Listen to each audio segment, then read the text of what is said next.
آپ کو اہم خبر دیتے ہیں کراچی سے۔ سید رفاقت حسین کی رپورٹ کے مطابق کرنگی میں ڈکیتی کی مزاحمت، سیلز مین اور ڈکیت زخمی۔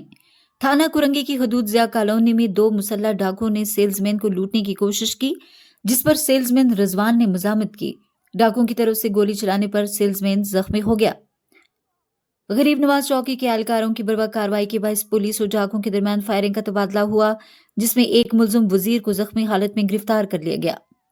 ملزم وزیر نشے کا عادی اور جرائم پیشہ ہے۔ اس کا ساتھی موٹر سائیکل سمیت موقع سے فرار ہو گیا۔ ایس ایچ او کرنگی نے علاقے کا محاصرہ کر کے فرار ملزم کی تلاش شروع کر دی ہے۔ دونوں زخمیوں کو فوری طور پر اسپتال منتقل کیا گیا ہے، جہاں ان کا علاج جاری ہے۔